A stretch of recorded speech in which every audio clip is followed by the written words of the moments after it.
Salve, salve! Meu nome é Leonardo Sherman, falando diretamente de Niterói, a cidade de Sorriso, e sejam muito bem-vindos ao episódio 32. Eu sou a Karine Aragão e esse é o Nadando na Modernidade Líquida, o seu mergulho semanal em diálogo e complexificação do cotidiano.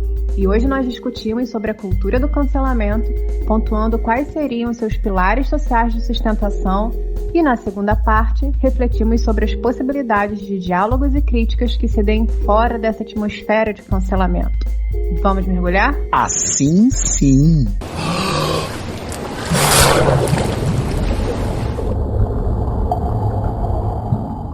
Leonardo Sherman de Sá.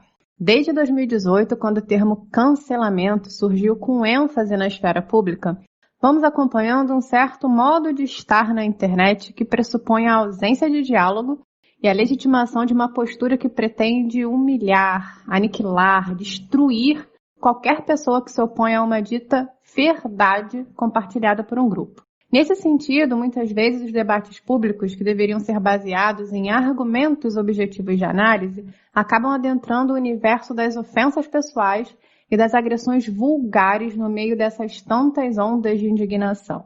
O que a gente faz então, Leonardo Sherman? Vamos cancelar tudo? Não vamos cancelar de cara, não. Vamos pensar um pouquinho antes, porque esse cancelamento que tem acontecido com frequência nas redes sociais, principalmente nas redes sociais, mas também na vida física, na vida não virtual, ele é, muitas das vezes, um reflexo do comportamento de manada. Aquele comportamento que aparece e é irrefletido. Como se fosse uma manada de búfalos passando por cima de Mufasa. Coitado de Mufasa, foi salvar Simba. É que eu vi o Rei Leão esse final de semana, estou um pouco influenciado. Esse comportamento de manada ele não é novo. Apesar disso estar acontecendo agora na internet, e está sendo chamado de uma maneira nova, cancelamento, não é um comportamento novo. Isso é um linchamento virtual. E linchamento é coisa que acontece há muitos e muitos e muitos séculos. O linchamento, ele carrega uma carga de vingança, inicialmente, e a ideia de punição àquele que foi audacioso o suficiente a ponto de cometer um crime contra um aspecto que nós todos concordamos da vida em sociedade. Então, o linchamento é essa manifestação. Como a justiça não existe, não há como se fazer o direito prevalecer, vamos linchá-lo. E foi assim ao longo de séculos e séculos e séculos, até o surgimento do Estado de Direito, quando os linchamentos passaram a ser vistos como crime, que são. Porque no momento em que há o linchamento, não damos à pessoa talvez um dos mais importantes direitos democráticos, que é o direito de defesa. Ninguém é culpado até que se prove a culpa da pessoa. Um outro direito que vem junto a esse, a ideia de que a dose da punição ela tem que ser equivalente ao crime. No caso de uma punição pesada demais, o que acaba acontecendo é uma injustiça que viria a sanar uma outra injustiça. E a ideia do Estado de Direito é gerar justiça e não injustiça. O linchamento hoje, principalmente o linchamento virtual, ele é um reflexo, primeiro, dessa ideia de que não existe justiça. É claro, nós temos problemas na justiça, principalmente num país como o Brasil, com todas as questões relacionadas ao nosso passado escravocrata, passado autoritário, que nós já discutimos no episódio da semana passada, no episódio 31, você sabe com quem está falando, e também é um reflexo de uma visão própria dos nossos tempos. O cancelamento, essa ideia de ignorar a produção de uma pessoa, de boicotar uma empresa, me parece ser um reflexo da nossa impotência. Pois quando eu não posso fazer outra coisa, eu cancelo a pessoa, eu cancelo aquela empresa. Eu vou fingir que ela não existe. E aí, isso me dá uma cara de impotência absurda, porque mesmo num país com dificuldades na área da justiça, como a gente sabe, como é o Brasil, Se eu tenho uma razão contra uma empresa, contra uma pessoa, eu processo aquela empresa. Eu processo aquela pessoa. Se a pessoa cometeu um crime, se a pessoa agiu de forma racista, por exemplo, o caminho é o do processo. Nesse sentido, a gente cancela aquele que não tem como se defender. Porque quando o cancelamento tenta atacar aqueles que realmente têm poder, esse cancelamento é igual a nada. Tanto é que a gente tem líderes extremamente autoritários por aí, racistas, homofóbicos, que não se preocupam em se colocar como machistas. E estão aí, livremente falando o que querem, do jeito que querem, quando querem e pronto. Enquanto o cancelamento só ataca aqueles que já se importam com essas causas. Eu queria pegar um gancho aí, Leonardo Sherman, para uma palavrinha que você usou que para mim é muito forte para a gente falar de cancelamento, que é a questão da impotência. Porque na minha percepção a ideia do cancelamento, essa cultura do cancelamento, está instaurada nessa nossa sensação de impotência de uma vivência coletiva. Né? Me parece que a gente vem perdendo as nossas ferramentas, as nossas habilidades de viver em sociedade. E aí, quando você pontua a questão das leis, né, quando você fala, se eu estou insatisfeito com uma determinada empresa, o natural como mecanismo de sociabilidade seria eu processar essa empresa, não eu montar uma onda de indignação para aniquilar essa empresa. Nós discutimos a indignação no nosso episódio 24, indignação é movimento ou inércia. E lá eu já dizia, indignação não traz frutos. Gente, melhor dupla, né? Criador de conteúdo, entre outras coisas, e garoto propaganda do próprio podcast. Adoro. A gente tem que vender o nosso peixe. Dá trabalho fazer isso aqui. Muito bom, muito bom. E aí, falando dessas impotências, né? Além dessa questão da impotência que você levantou relacionada à aplicação das leis, também acho válido a gente perceber a nossa impotência de dialogar. Porque onde há cancelamento, é a ruptura, é a ferida do diálogo, é onde o diálogo está rasurado. E se a gente se notar dentro desse contexto do nosso debate público, muitas vezes até no nosso ambiente privado, a gente vai perceber o quanto o diálogo vai se perdendo, a postura dialógica vai se perdendo em nome de uma postura que parece desenhar um monólogo, onde pessoas simplesmente querem falar, mas não ouvir. E o cancelamento é justamente isso. Eu quero aniquilar, eu quero silenciar, eu quero ferir o outro que pensa diferentemente de mim. Então eu monto um sistema em que essa pessoa, essa empresa não vai ter voz, né? Aquela postura de retroalimentação. E é bacana a gente perceber que tudo isso está dentro daquela montagem, né? Como se a gente vivesse numa câmara de eco, que a teoria da comunicação vai chamar, em que eu quero simplesmente ouvir vozes convergentes. E eu não sei lidar com a discordância. Isso diz muito da gente como indivíduo imerso na nossa vivência social, nesse modus operandi, que quer o tempo inteiro legitimar e fomentar o individualismo. Porque esse indivíduo, né, que está no topo do mundo, tão dono de si, no topo de uma hierarquia, ele não vai aceitar contestações. Ele vai se fechar entre os seus iguais, né, no que a gente chama, que a gente pode denominar de inferno do igual. Ele vai se fechar nos seus iguais dentro dessa câmara de eco e não vai querer lidar com o que é diferente, né? Esse indivíduo que muitas vezes é imerso naquela ideia de aceleração do tempo, em que você não reflete sobre determinados assuntos, e aí a gente vê um debate público do cancelamento totalmente instaurado em cima de uma atmosfera vazia, e aí entram as ofensas, o que a gente chama de argumento ad hominem, onde as pessoas tentam se ofender por perspectivas pessoais e o argumento que deveria ser debatido, né, que é a raiz de um debate, não é colocado em questão. Tem a ver com essa aceleração do tempo que coloca a gente como pessoas que não refletem. Isso tem a ver com a ideia de autoexploração, né, o quanto você precisa enxergar o outro como inimigo. O quanto você precisa experienciar a vivência da competição, da competitividade. Eu costumo perceber, dentro dessa lógica, que parece que as leis do mercado têm interferido, têm adentrado as nossas vivências subjetivas, as nossas vivências orgânicas. Porque o outro está sempre competindo comigo, porque o outro sempre é o meu inimigo. E a gente acaba legitimando essas visões um tanto quanto polarizadas da vida, né? Que a gente pode chamar, inclusive, de retóricas da divisão. essa postura beligerante de querer acabar com o outro que discorda de mim e não trazer o outro para um debate. Você estava levantando o caráter individualista do cancelamento, mas me parece que o cancelamento ele é muito mais uma atitude coletivista do que individualista.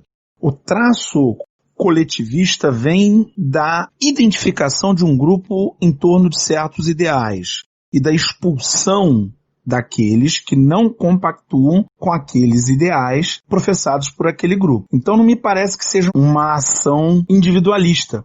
Me parece que o indivíduo, nesse caso, para continuar fazendo parte daquele grupo, ele precisa se dobrar àquelas visões estabelecidas pelo grupo identitário.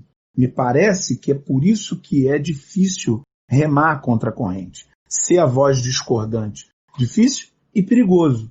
É claro que existem cancelamentos em que a ação da pessoa que foi cancelada está próxima do crime, mas ainda não se configurou crime.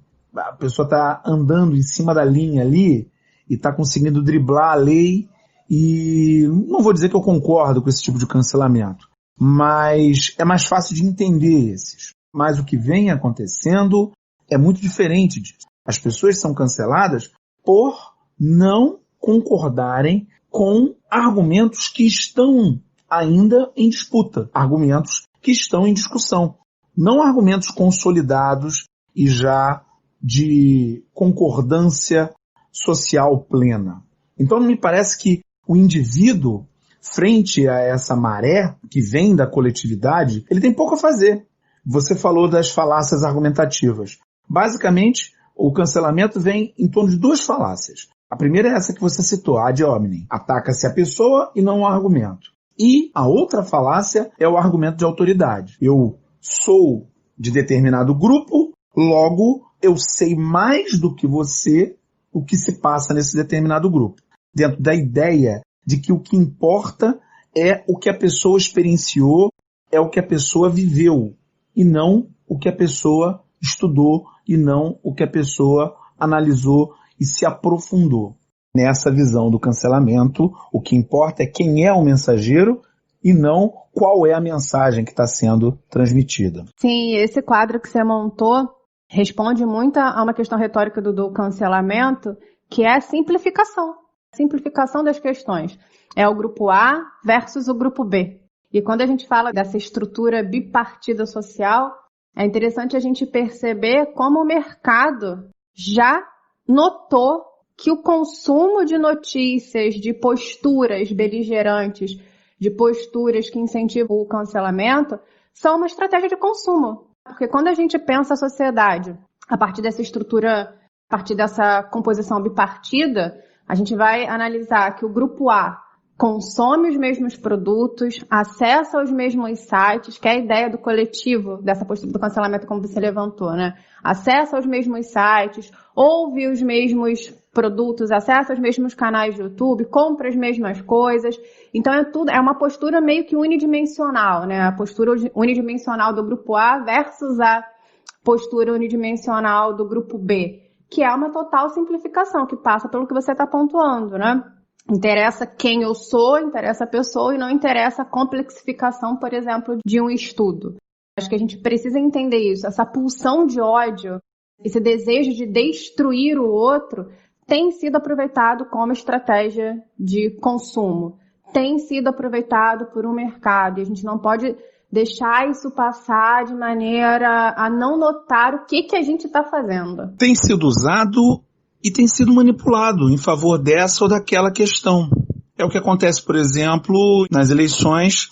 Esse comportamento de manada é articulado pelos grupos que estão disputando as eleições para gerar indignação e gerar cancelamento do rival político. Mas também acontece no caso de figuras que estão propondo mudanças importantes na sociedade. Naquele livro interessante chamado Humilhado, Como a Era da Internet Mudou o Julgamento Público, o autor, John Rosson, fala no capítulo 7, Jornada ao Paraíso Livre de Humilhação. Ele trata de um advogado americano chamado Ralph Nader. É um advogado bastante conhecido, foi inclusive candidato à presidência por um partido menor lá nos Estados Unidos, as empresas automobilísticas americanas contrataram prostitutas para seguirem e seduzirem Ralph Nader. E por quê? Porque Ralph Nader era quem estava tentando obrigar as empresas automobilísticas a reconhecerem a necessidade da aplicação de medidas de proteção aos usuários de carro, como, por exemplo, a implantação de cintos de segurança e airbags e coisas do tipo. A ideia era atacar a reputação do Ralph Nader. O cancelamento pode muito bem e facilmente ser utilizado por grupos de poder como uma forma de manipular a opinião pública para destruir as pessoas que estejam, inclusive, fazendo o bem, realizando ações que sejam contrárias aos interesses de grandes grupos. Esses grandes grupos, sim, totalmente fora do alcance da cultura de cancelamento. Eu quero ver cancelar um grande grupo corporativo como esse. E aí, como você está usando essa expressão, a ideia do comportamento de manada, interessante a gente perceber como um comportamento de manada precisa de um herói. A manada precisa de um líder. Então, a ideia do cancelamento, como a gente está pontuando aqui, passa por uma questão de estratégia de mercado, passa pela perda da subjetividade, passa por uma pulsão de ódio e passa por uma sociedade que quer criar seus heróis, que quer uma figura heróica para venerar e, como a gente já falou aqui em outros programas, todo herói pressupõe o vilão. Então, o herói do grupo A, né, é o vilão para o grupo B e vice-versa. Então, a ideia do cancelamento, né, quem está autorizado a cancelar, quem pode ser cancelado? Cancelado é sempre o outro, cancelado é sempre o vilão, cancelado é sempre aquele que discorda. Então, a estrutura da nossa, eu ia falar da nossa sociedade do cancelamento, mas eu nem quero nos denominar aqui sociedade do cancelamento, porque eu ainda acredito que isso possa mudar. A gente pensar nessa estrutura bélica, beligerante da nossa vida a partir dessa ideia. Que heróis são esses que a gente tem criado que não podem ser contestados? Porque isso é que se espera também, né? Às vezes a gente gosta de um certo artista, a gente gosta de um certo intelectual, e aí basta que ele tenha uma postura, né? Tenha um pronunciamento que você discorde um pouco, ops, vou cancelar, né? Para falar até no âmbito cultural mais lúdico. Eu me lembro recentemente uma polêmica que teve entre o Thiago York e a dupla Ana Vitória. Como aquilo ali ganhou um ápice, assim, uma discussão que era completamente do ambiente privado, ganhou um ápice de cancelamento incrível. Começou-se um discurso assim, você tem que escolher, ou você está com o Thiago York ou você está com a dupla Ana Vitória, e você fica, meu Deus, não, eu não preciso escolher, né? Desde que eles resolvam as questões dele, eu não preciso estar de um lado ou de outro. Esse sentimento meio que fixo, que eu tenho que me identificar com o grupo e odiar o outro grupo. Parece que a gente tem perdido muito essa questão da zona cinzenta. E uma outra questão nessa criação de heróis, que eu acho bacana, que está relacionada à questão do cancelamento, também é a ideia do grito, né? O debate a partir do cancelamento é tão vazio que parece que o grito precisa preencher essa sala virtual, digamos assim, porque não há o que se debater, não há o que se discutir, não há argumento. O que há é o grito, é a voz alta que pretende lacrar, esse verbo que eu já declarei aqui no podcast, que eu tenho tremor em relação a ele. Mas lacrar é o que está aí, junto com o cancelamento. Lacrar é silenciar com, 180 caracteres. O linchamento, o grito, o cancelamento são posturas que beiram a irracionalidade. Pelo menos percebo assim. E a literatura, ela está aí muitas vezes para mostrar para a gente esses conflitos. Recentemente eu li um conto de um livro da Conceição Evaristo, Olhos d'Água, Conceição Evaristo, uma escritora brasileira, super recomendo, em que ela vai tratar de um acontecimento no ônibus, né? O conto muito bem construído. Vou resumir aqui, mas ela vai contextualizar pra gente. Uma mulher que está no ônibus, uma mulher negra, entra o ex-marido no ônibus, senta ao lado dela, o ex-marido depois assalta o ônibus e desce. E ela não tinha nada a ver com o assalto, ela simplesmente o conhecia. Depois que ele desce, as pessoas do ônibus fazem o quê? Um motim para linchar essa mulher. E esse conto realmente coloca uma luz, um farol na questão. Porque se a gente trouxer para a nossa vivência social, se coloquem, né? Imagina você nessa situação, né? Imagina se essa situação se está muito fora do que a gente poderia viver. Uma mulher ali que recebe a culpa desse assalto ser linchada pelas pessoas dentro do ônibus. Enfim, tem várias lentes para a gente observar dessa postura. E entre elas essa ideia de que é possível a qualquer um de nós apontar a culpa das outras pessoas sem considerar que nós próprios carregamos uma série de culpas. Quando eu indico e lincho o outro, quando eu jogo a primeira pedra, se eu quiser utilizar o caminho do cristianismo, por exemplo, eu estou dizendo, aquele ali é muito pior do que eu. Eu estou fora de qualquer erro que possa ter relação com isso. Ao que parece, essa é uma das principais razões para alguém participar de um linchamento virtual como esse. Aparecer, se mostrar, aumentar o seu capital na internet, demonstrando que você é muito bonzinho nesse lado aqui. Leonardo, Sherman, se eu pudesse cancelar alguma coisa seria a pandemia, não é? Mas já que nós não podemos cancelá-la nesse momento, e aproveitando a sua metáfora da pedra... E agora, José? A gente problematizou bastante a ideia da cultura do cancelamento, que estaria ligada a aniquilar, humilhar, ofender, eliminar o outro. Mas a gente não pode esquecer que o espaço público também é um espaço em que críticas são necessárias, uma vez que as críticas fazem parte do diálogo. E aí, Leonardo Sherman, a pergunta que fica é: como fazer uma crítica sem necessariamente cancelar alguém? A primeira coisa é soltar a pedra. Solta a vinheta de novo, produção. Aí não é soltar a pedra, é jogar a pedra, né? É entender que uma cultura de paz não nasce da violência. A cultura de paz só pode nascer do cultivo da própria paz.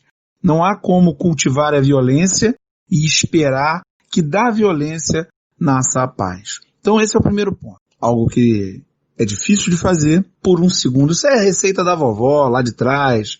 Conta até 10. Antes de mandar uma mensagem, conta até 10, pensa melhor. Será que a crítica que você está fazendo ali é uma crítica ao argumento que a pessoa levantou ou é uma crítica à pessoa? Será que a crítica que está sendo levantada ali é uma crítica baseada em uma argumentação que vai ao cerne daquilo que está sendo discutido? Ou você está utilizando só o argumento de autoridade por você fazer parte do grupo A, B ou C? E a minha sugestão é a de que, se você tiver dúvida, não envie. Pelo menos é o que eu tento fazer. Se eu tenho dúvida, eu tento não enviar, eu tento não me colocar, eu tento não participar daquela discussão apenas porque é a discussão da moda. É claro que é difícil, é um aprendizado longo, porque o calor do momento, muitas vezes, acaba nos confundindo e deixando o nosso juízo fora de condições momentâneas de decidir o que fazer. Por isso, é muito importante, muitas vezes, a gente analisar as questões com um pouco mais de frieza. É claro que, ao fazer isso tudo, a gente acaba perdendo aquele momento gostoso de participar ali e receber aquele like, aquele compartilhar, aquele retweet de uma ideia nossa. Mas isso, frente a destruir a reputação de alguém, que pode ferir gravemente até aliados da causa que a gente tem, é melhor. É melhor do que simplesmente a gente achar que um like, um retweet, um compartilhar é o suficiente. Essa é uma ação. Eu acho que a gente tem que deixar o mingau amornar para depois fazer alguma coisa. E a outra recomendação que eu daria a todos os ouvintes é que busquem se informar mais do assunto. E para isso, a indicação é clara. Um livro que está saindo do forno aí, de uma escritora maravilhosa, chamada Karine Aragão, pela editora Lura. Esse nosso jeito bélico de viver.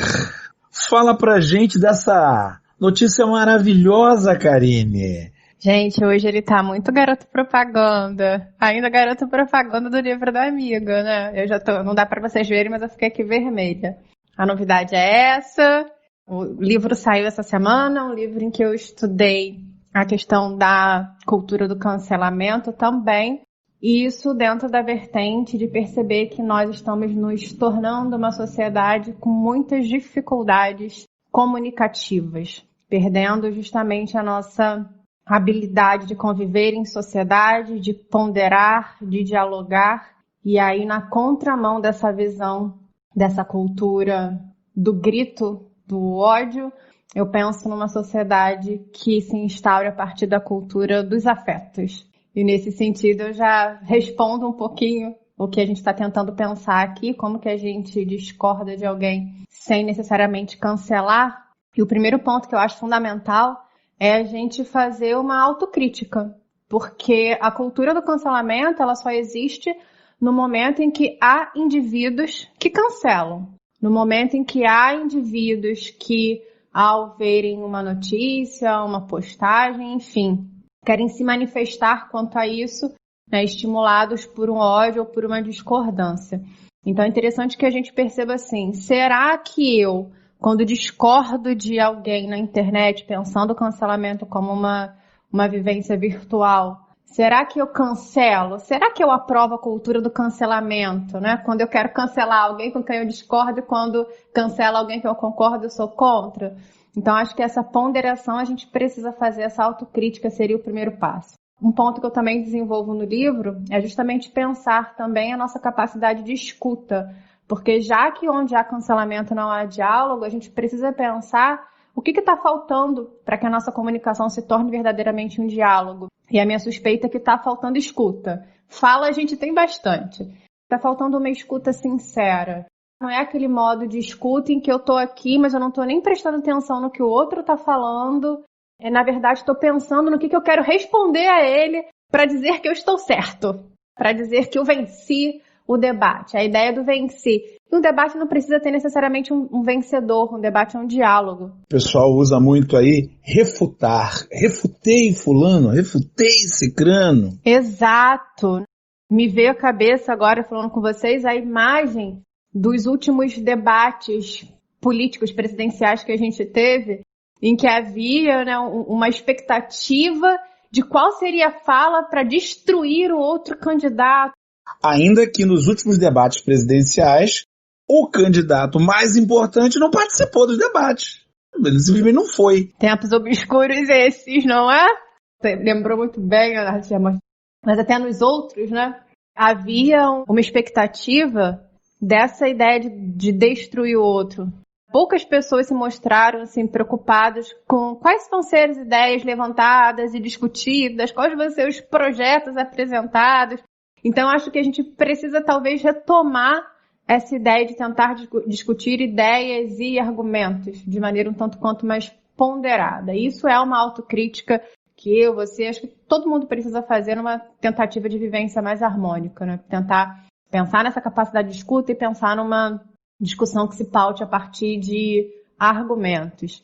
E aí, além disso, quando eu até comentando sobre o livro no início pontuei, a questão da cultura dos afetos está muito relacionada a justamente não cair nessa falácia mercadológica de que o outro é sempre o seu inimigo, de que você está sempre competindo com o outro numa corrida incessante na vida, né? Que a postura beligerante, que a postura bélica é o natural, como a gente tantas vezes fala aqui do 1984, que é a montagem que aparece lá em Oceania.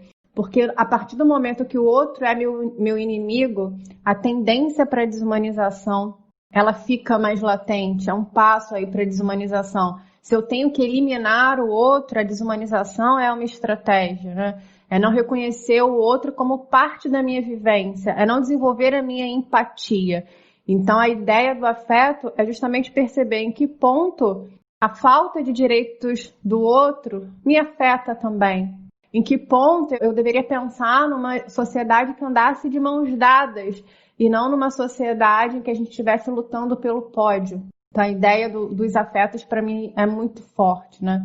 E um ponto como a gente pode desenvolver a nossa empatia é a partir das nossas vivências subjetivas, é a partir das nossas vivências coletivas. E uma vivência subjetiva que eu defendo bastante é justamente a literatura. A literatura tem uma potência de subjetividade. Já que a gente falou tanto de impotência, da impotência do cancelamento, eu diria que a literatura está na contramão. Ela tem uma potência de reflexão, ela tem uma potência de subjetividade que atuam na contramão do cancelamento. E além da literatura, algo muito bom para potencializar os nossos afetos são as nossas mensagens na garrafa. E nas mensagens dessa semana, a gente continua refletindo sobre o nosso episódio 31, Você sabe com quem está falando? Nós fizemos uma enquete nos nossos perfis pessoais no Instagram, perguntando se os nossos contatos já tinham presenciado alguém falar Você sabe com quem está falando para alguém. Apurei lá nos meus contatos, 74% disse que já tinha presenciado um evento como esse e 26% dos que responderam. E a gente completou essa enquete com uma segunda em que perguntava se a pessoa já disse Você sabe com quem está falando para alguém em alguma situação da sua vida. E a surpresa é que esse resultado se inverteu. Quase ninguém falou isso. Entre os meus contatos, 83% disse que não. Somente 17% reconheceram terem dito essa frase para alguém em algum momento da sua vida. Nós, inclusive, pedimos no nosso Instagram, não é, Léo? Ajuda dos universitários. Como pode? Já que, né, de repente, existe aí algum condicionamento matemático para explicar essa conta. Mas eu acho que é aquela ideia mesmo, né? Às vezes a gente admite que ouviu, mas na hora da gente admitir que talvez a gente possa falar, fica aquele incômodo, aquela situação, melhor não. Melhor eu dizer que nunca falei. As pessoas que dialogaram, tentando explicar o resultado, pensaram em alguns caminhos de explicação. A primeira é a mais simples. As pessoas esqueceram de atos feios que cometeram no passado. É comum que a gente tenha uma visão nostálgica que acabe apagando os atos que foram feitos no passado, mas que nós de hoje consideramos equivocados. Outro caminho é um certo entendimento de que talvez existam formas diferentes de colocação dessa frase. Houve quem dissesse que é uma frase aceitável em alguns contextos, como, por exemplo, o contexto familiar de um pai, uma mãe em relação ao seu filho, e a necessidade de argumentar tudo deixa o dia a dia muito pesado. Então, em algumas coisas, a pessoa não argumenta e usa o discurso, você sabe o que você está falando? Você está falando com seu pai, está falando com a sua mãe, faz porque eu estou determinando isso e pronto. E houve também quem dissesse que essa frase, ela é sempre uma interdição do debate que não deve ser realizada. Por mais que isso possa aparecer no nosso discurso por algum descuido, ela é uma frase que está sempre equivocada em todas as situações e em todas as circunstâncias. O certo é sempre utilizar a argumentação. O que eu tenho a perguntar é o seguinte: e você, Karine Aragão? Você já presenciou ou já falou essa frase para alguém? Já passei por algumas situações chatinhas, sim, que eu ouvi isso. Nunca falei, mas confesso que já pensei em falar, e justamente por passar por aqueles 10 minutinhos que tanto que você levantou no nosso programa, né? Espero o mingau esfriar, foi a metáfora que você usou, e aí eu não falei. Mas admito aqui, né, como eu não sou essa figura heróica que tanta gente pontuou também, já passei por vontades e desejos de gritar essa frase sim. Mas e você, Leonardo Sherman? A pergunta vem, a pergunta volta. Você já passou por uma situação em que ouviu isso ou já falou isso para alguém? A situação eu passei um dia depois que a gente gravou o episódio. Já passei outras vezes, mas um dia depois, na minha frente, no supermercado, os dois lá se engalfinhando no... Você sabe com o que eu estou falando, eu sou policial, então eu não preciso usar máscara e coisa e tal. Então rolou ali, eu saí de perto, pensei, olha, tem um episódio aí para indicar para vocês pensarem sobre isso, mas fiquei com medo de sair com o olho roxo e era arriscar muito por causa de 3 tomates. Então, agora, quanto a falar, eu já falei, mas eu prefiro uma versão mais avoada. Em vez do você sabe com o que ele está falando, eu pergunto, você está falando comigo? E porque, primeiro, é uma realidade, eu sou um pouco avoado mesmo. E segundo, eu dou a chance à pessoa a modificar a maneira com que ela está falando, se eu não gostar do jeito da pessoa se referir a mim ou ouvir falar comigo. Eu prefiro sempre deixar a pessoa a possibilidade de voltar às boas maneiras. Que situação, Leonardo Germão, essa do mercado, não é? Imagina a sua vontade de falar, ei, espera aí, deixa eu te mostrar um episódio só para você não achar que é superior, enfim, essas discussões que a gente teve na semana passada. E trazendo ainda os resultados da nossa enquete, foram muito engraçadas algumas respostas. Algumas pessoas disseram pra gente assim, você tem amigos e ouvintes que já falaram isso diversas vezes para as pessoas, por isso que a matemática é essa aí. Ou, não sei se aconteceu com você, mas algumas pessoas me disseram, Karine, você é muito inocente de acreditar que as pessoas falariam a verdade. Acho que as pessoas falaram a verdade, mas a gente esquece. É por isso, por exemplo, que memória não é história. A gente, então, queria agradecer bastante esse diálogo de vocês a partir das nossas enquetes, que foi muito legal e levantou algumas suspeitas e discussões bacanas para a gente dividir aqui. E se vocês quiserem continuar dialogando com a gente, vocês já sabem, é só nos contactar nas nossas redes pessoais, Karine Aragão Escritora, Léo Sherman, ou nas redes do canal. Nosso Instagram, NML Podcast, nosso Twitter, Na Líquida, e nosso YouTube e Facebook, Nadando na Modernidade Líquida. Mandem suas sugestões, os seus comentários, as suas críticas, os seus elogios e, se for possível, marque lá para nos seguir na plataforma que você escolheu para ouvir o nosso podcast. Até semana que vem e um beijo no coração de vocês. Valeu, pessoal. Um grande abraço. Mantenham-se em segurança. A nossa única forma de lutar contra a pandemia é achatar a curva, é o isolamento social nesse momento. Um grande abraço e até semana que vem.